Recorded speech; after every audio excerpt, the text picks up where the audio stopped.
buat gua Piala Dunia kali ini banyak banget kejutannya, banyak juga pertandingan bagusnya.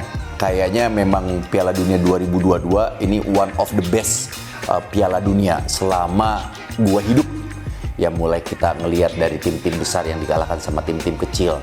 Terus ternyata ada comeback tim-tim besar yang habis dikalahin sama tim-tim kecil. Karir tertingginya dalam memegang trofi Piala Dunia tuh. Trofi Piala Dunia di situ. Boleh itu bundar, boleh itu bulat. Anything can happen.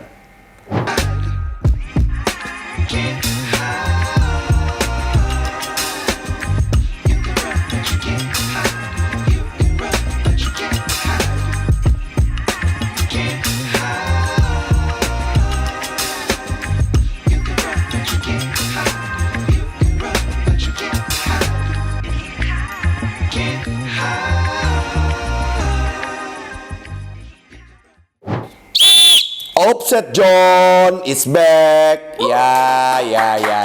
Kalian gua tahu kalian tepuk tangan bukan karena gua hadir tapi karena jersey ini kan. Ini hasil hukuman yang memang gua kalah taruhan sama Riri Nekawati. Tepuk tangan untuk Riri Nekawati.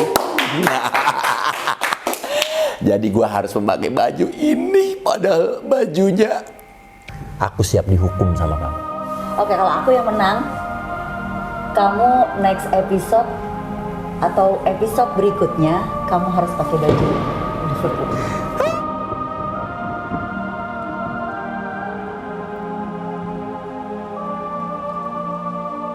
Mau nggak mau ya, selama satu episode ini gue bakal pakai baju Liverpool. Oke, nggak apa-apa. Sportivitas harus dijunjung tinggi di Offset John. Pastikan dong belakangnya. Waduh, gila. Belakangnya lagi berat banget gue nih, belakang nih tuh. Nah, dah, nih, tuh, bikin ini aja.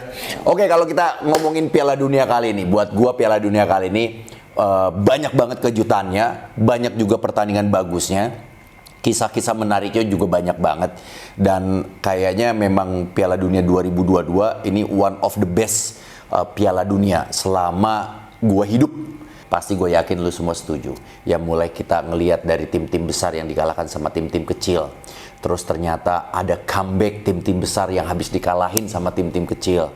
Atau tim-tim yang tidak pernah dipandang seperti Maroko ya tiba-tiba bisa lolos ke partai semifinal, bisa ngalahin tim-tim besar, bahkan ya tim ini menuju semifinal. Mereka itu tidak pernah kebobolan dalam permainan atau serangan dari lawan. Ini justru satu-satunya kebobolan itu dari own goal. Jadi artinya pertahanan Maroko, wah gila, lu bayangin aja. Dan sejarah bagi Maroko, Singa Atlas ini adalah melaju ke partai semifinal selama dia kalau nggak salah 5 atau 6 kali ikut gelaran Piala Dunia. Prestasi terbaiknya tuh kalau nggak salah tahun 86, dan itu pun mereka cuma lolos sampai babak 16 besar. Habis itu mereka kalah. Dan sekarang mereka punya generasi emas yang diisi memang pemain-pemain yang boleh dibilang cukup menjadi pemain kunci di klubnya masing-masing. Tapi yang jelas memang gue melihat kolektivitas permainan dari Maroko ini, John, ya luar biasa sih. Salut gue, salut. Dia bisa terakhir mulangin Portugal, John. Ronaldo, seorang Cristiano Ronaldo yang punya ambisi besar, yang punya bakat besar, yang punya prestasi besar, tiba-tiba harus dipulangin sama Maroko, dan ini adalah Piala Dunia terakhirnya. Dan kita melihat Ronaldo masuk ke lorong sambil menangisi karena kegagalan dia untuk mendapatkan Piala Dunia. Gila, John. Nah, balik lagi ke Maroko. Apa sih yang menjadi kunci suksesnya Maroko? Kalau menurut gue ya, selain dia punya pertahanan yang bagus, dia punya kolektivitas yang bagus, dan mereka bermain sebagai satu unit, John.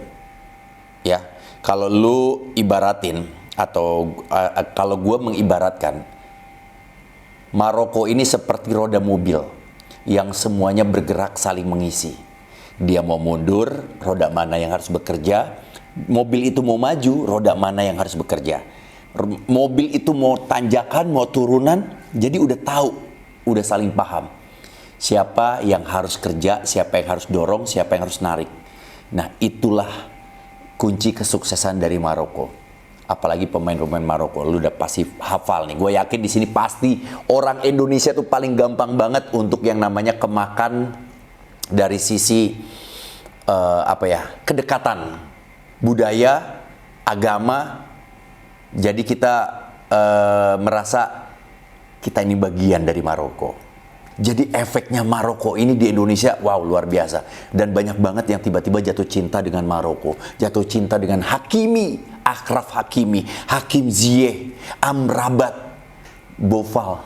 Yang suka menari-nari selama 75 menit. Tapi habis itu ditarik keluar karena harus masukin pemain yang punya tenaga lagi. Tapi yang jelas, gila, Maroko ini adalah tim Afrika pertama yang mampu berbicara lebih banyak di Piala Dunia.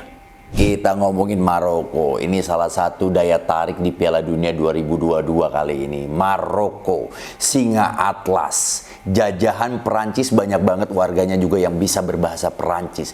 Bahkan banyak juga orang Maroko yang mengadu nasibnya di Perancis. Makanya kita nggak heran kalau ngelihat setiap perayaan timnas Maroko menang itu banyak malah justru di negara-negara Perancis, bahkan di belahan-belahan Eropa lainnya. Jadi Maroko ini punya keterikatan sejarah. Jadi kalau kita bisa urutin nih John ya, kira-kira apa sih yang bisa membuat Maroko itu bertahan sampai ke semifinal? Yang pertama, mereka punya skuad yang merata. Ada 20 pemain Maroko yang berlaga di liga top Eropa. Jadi mereka punya kekuatan skuad yang merata. Meskipun memang level bintangnya itu dikategorikan ya pemain-pemain, kumpulan pemain-pemain mediocre lah.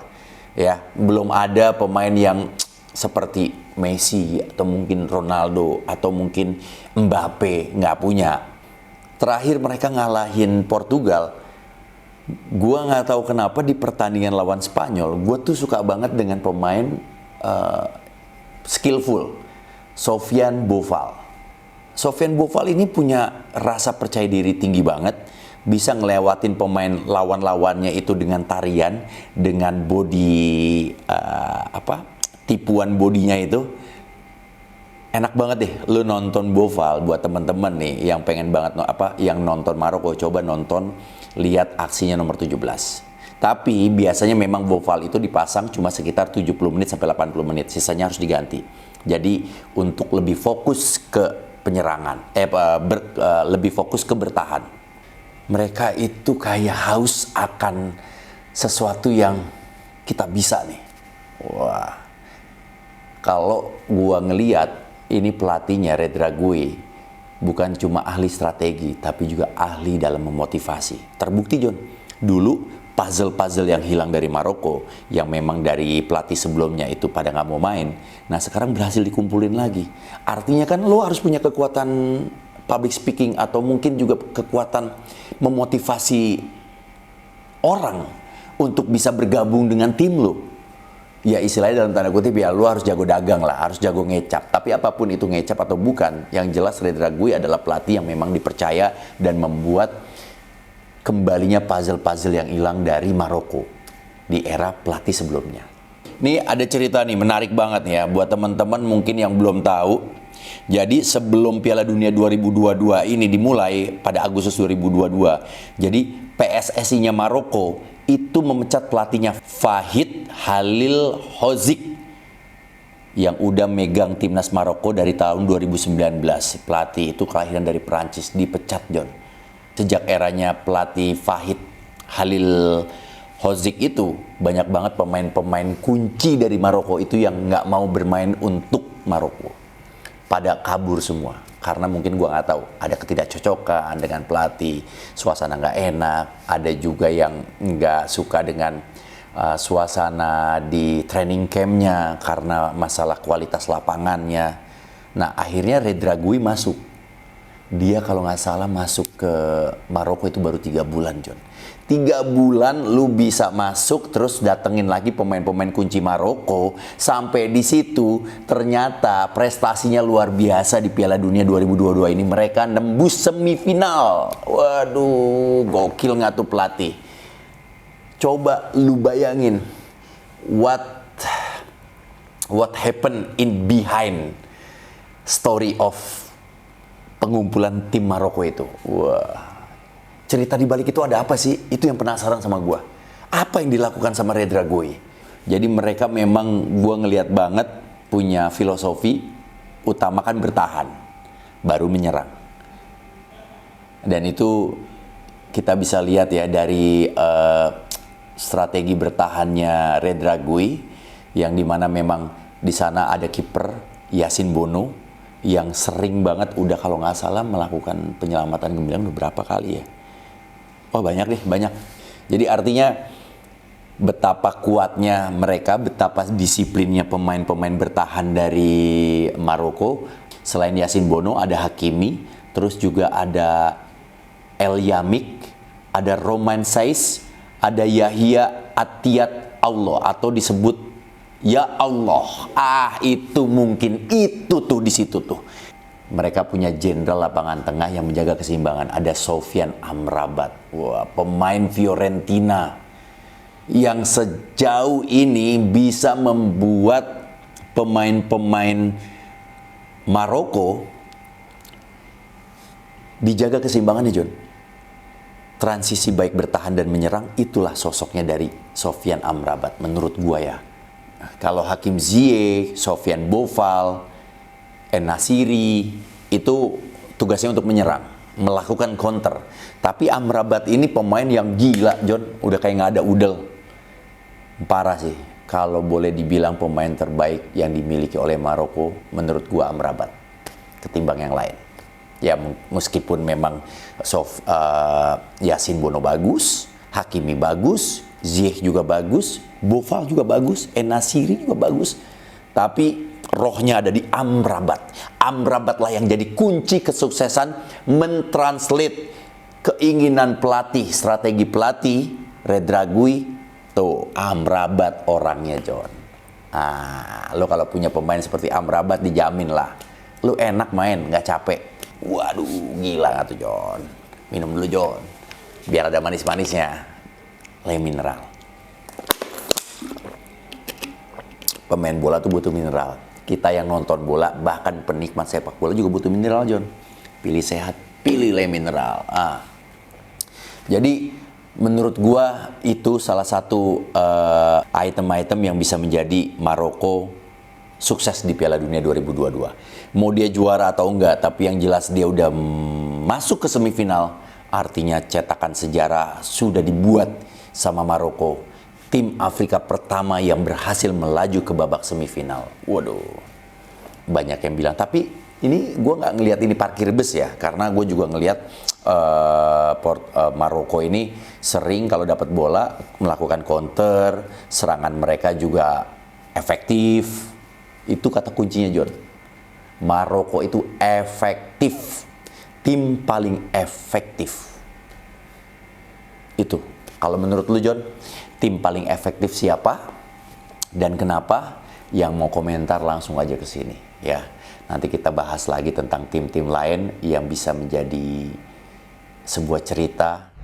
John, gue baru baca nih, John, Wikipedia. Jadi gue nggak tahu kenapa tiba-tiba tuh gue tertarik banget sama Maroko. Jadi bukan cuma tentang sepak bolanya aja, gue pengen kenal lebih dalam lagi tentang negaranya Maroko tuh ada apa aja sih dan gimana. Ini yang gue baca ya. Jadi Maroko adalah sebuah negara yang memiliki garis pantai yang sangat panjang di Samudra Atlantik. Ya, secara geografis memiliki wilayah yang sebagian besar terdiri dari gurun dan pegunungan yang terjal. Maroko merupakan salah satu dari hanya 3 negara dengan Spanyol, Perancis yang memiliki garis pantai di Samudra Atlantik dan juga Laut Mediterania. Nama Arabnya Al-Mamlakah Al-Maghribiyah. Maghrib nih. Udah maghrib. Sunset nih pasti bagus nih kayaknya nih. Tuh. Gokil, John. Nama ibu kotanya Rabat. Amrabat. Jangan-jangan emang dia jadi pusat kota dari permainan Maroko. Tuh. Memiliki populasi sekitar 33 juta. Luas negaranya itu 446.550 km persegi. Jadi ada Ada kotanya tuh ada Rabat, ada kota terbesarnya tuh Casablanca. Oh, terowongan Casablanca dari sini, John. Iya, di sana kira-kira ada setannya nggak ya? Kalau di sini kan ada. Ya meskipun itu mitos atau mungkin cerita-cerita hayalan, tapi yang jelas kalau di sini terowongan Casablanca kan terkenal dengan ini Casablanca ini keren sih kayaknya ini. Perlu juga nih. Dan kebetulan, bener banget. Kemarin gue lagi ngomong-ngomong sama Ririn tentang Maroko nih. Tiba-tiba ternyata gue pengen banget ke Maroko dan ternyata Ririn itu membuat bucket list Maroko salah satu negara yang harus dituju. Ntar kita datang ya John ya, ke Maroko. Gimana? Habis Piala Dunia kita langsung ke Maroko. Sikat nggak John? Sikat lah.